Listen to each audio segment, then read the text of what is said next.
donc bienvenue au webinaire du GT Transition écologique.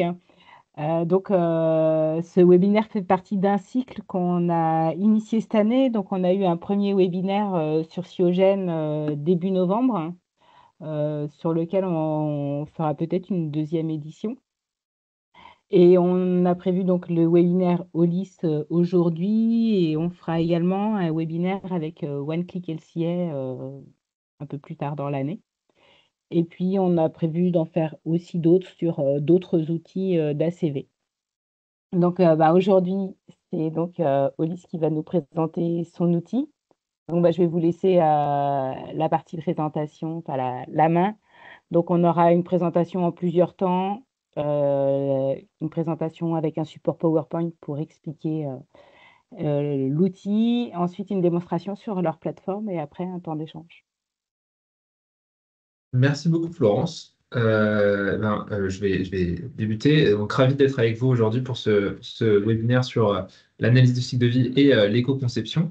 Moi, je vais vous faire une petite présentation de Hollis et comme disait Florence, dans un second temps, d'ici une dizaine de minutes, Johan présentera la partie sur la plateforme. Ce que je vous propose, c'est de garder vos micros fermés pendant le webinaire et ensuite, on aura toute une phase de questions-réponses. Donc, n'hésitez pas même à poser dans le chat si besoin aussi pour ne pas oublier. Donc, aujourd'hui, petite présentation rapide. Moi, je suis Mathis Girard, je suis responsable R&D et méthodo chez Hollis. Et j'ai fait donc l'école des ponts dans mon background. Et avec moi aujourd'hui, Johan. Oui, et donc moi je travaille aussi chez Olis en tant que responsable recherche et méthodologie. Et pareil, j'ai un parcours plutôt ingénieur, matériaux à la base, et puis analyse de cycle de vie et sciences environnementales sur le tard. Voilà. Et Hollis, qu'est-ce que c'est? Hollis, c'est une plateforme d'analyse de cycle de vie et d'éco-conception qui a été fondée en 2022 par Martin et Paul, deux ingénieurs qui ont fait ENS et Pont. Et aujourd'hui, c'est 16 personnes dans les bureaux de Bagneux. Euh, Tout d'abord, petit point, comme je le disais sur le programme d'aujourd'hui, moi je vais vous parler rapidement d'analyse de cycle de vie et ensuite Johan vous fera la démo en live de Hollis. Donc, un peu de contexte sur l'analyse de cycle de vie.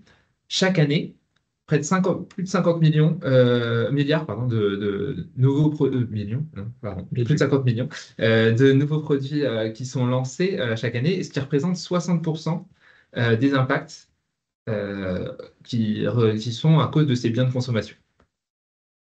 Pour réglementer tous ces impacts, la Commission européenne et la France ont lancé toute une série de directives et de normes autour justement de la communication sur l'impact environnemental des produits.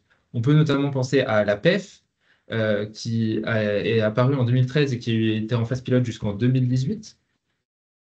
Ou encore la CSRD, qui est sur un peu les lèvres de tous les chefs d'entreprise et directeurs RSE aujourd'hui, notamment avec ses liens à l'analyse des cycles de vie avec le SRS E3, E4 et E5, ou encore le SPR, qui a été validé l'été dernier, qui s'appliquera bientôt à tout type de produit.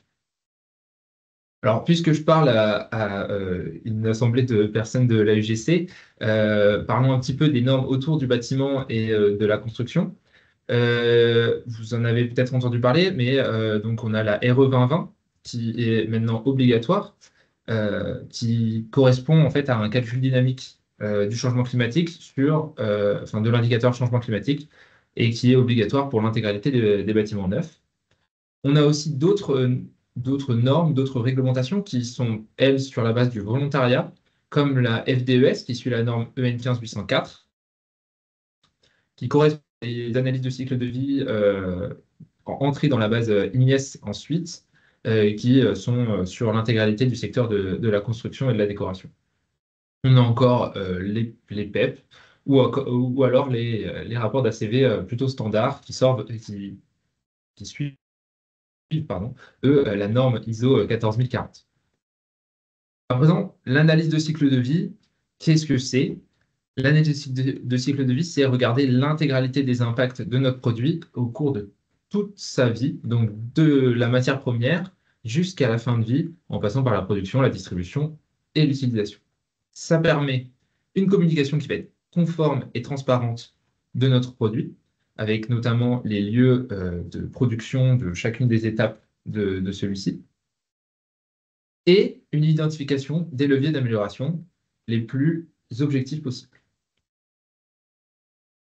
Chez Olis, on a utilisé une approche qui est centrée autour de l'utilisateur. On a réalisé un sondage auprès de plus de 300 entreprises, des grandes comme des plus petites, et on a été jusqu'à rencontrer les fournisseurs de ces grandes entreprises pour déterminer en quoi l'analyse de cycle de vie était importante pour eux. Il en est ressorti deux choses. Ces analyses de cycle de vie, elles sont coûteuses, elles peuvent coûter jusqu'à 100 000 € pour un produit, et elles sont longues. Parfois, il faut près d'1 an pour collecter toutes les données. C'est pourquoi on a un peu retracé ce processus d'analyse de cycle de vie classique comme étant environ une semaine de préétude, puis 6 mois de réalisation d'une ACV complète en moyenne, avec en permanence lors de tout ce cycle un échange et une collecte des données. Et enfin, une commercialisation au bout de ces 6 mois d'analyse de cycle de vie des produits. L'autre souci qu'on a vu en travaillant sur ces sondages, c'est que pour réaliser ces analyses de cycle de vie, il faut utiliser des logiciels qui sont experts, et donc ce qui demande une formation de 1 à 2 ans en amont. C'est pourquoi, au travers de toutes ces directives, l'analyse de cycle de vie est en train d'émerger et d'être de plus en plus démocratisée. Et on voit une grande quantité d'acteurs qui commencent à graviter tout autour de cette analyse de cycle de vie. Alors on en a des très anciens comme CIMAPRO ou OpenLCA, et des nouveaux qui apparaissent comme OneClickLCA que Florence a cité tout à l'heure, ou encore Olis.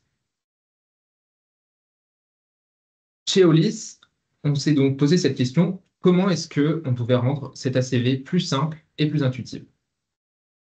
Cela passe pour nous par cinq principaux indicateurs. Tout d'abord, garder un lien avec les réglementations forts, favoriser l'automatisation pour répondre à la grande demande et à la demande grandissante autour des produits, améliorer le design pour faciliter la prise en main de l'outil, faciliter aussi la collecte des données auprès des fournisseurs et valoriser au mieux cette donnée.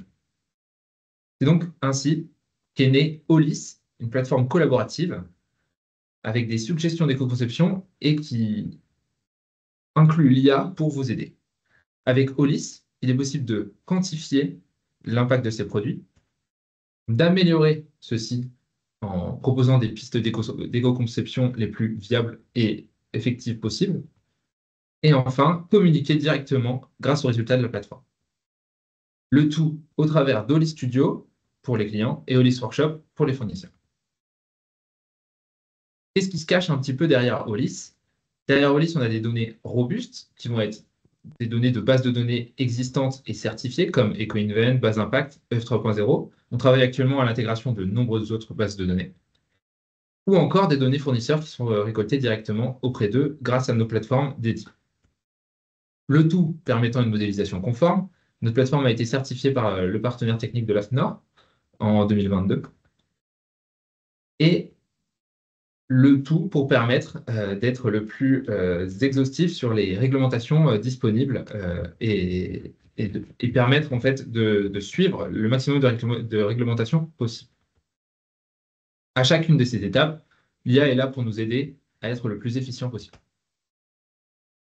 Si on revient un petit peu à notre processus d'analyse de cycle de vie, la préétude qui durait une semaine dure maintenant 1 heure.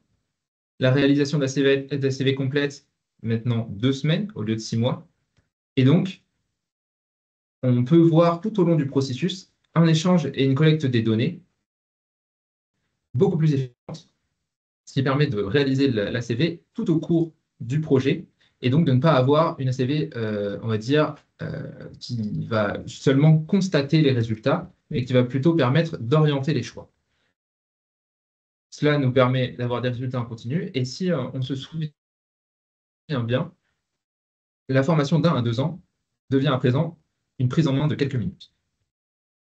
Grâce à OLIS, on peut estimer une réduction de 20% au plus des impacts grâce aux suggestions d'éco-conception, ce qui peut permettre aussi d'augmenter les marges de nos clients de jusqu'à 12%. Alors, petite présentation rapide dans quoi l'automatisation peut être intéressante pour les clients. Ici, on a un client qui a tout un catalogue et qui souhaite créer les analyses de cycle vide de son catalogue entier. On a des systèmes d'import pour justement créer automatiquement, à partir de ces informations, les analyses de chacun des produits de son catalogue. Grâce à toute cette plateforme et à tout ce travail qui a été réalisé par les membres d'OLIS, on a reçu de nombreux prix, notamment celui de la Green Tech Innovation, et on est actuellement, alors, plus incubé à Station F, petit typo dans ces slides, on est incubé maintenant chez Sciencevi, mais donc on a participé à l'Environmental Startup Accelerator de Microsoft et à Station F aussi durant les 2 dernières années.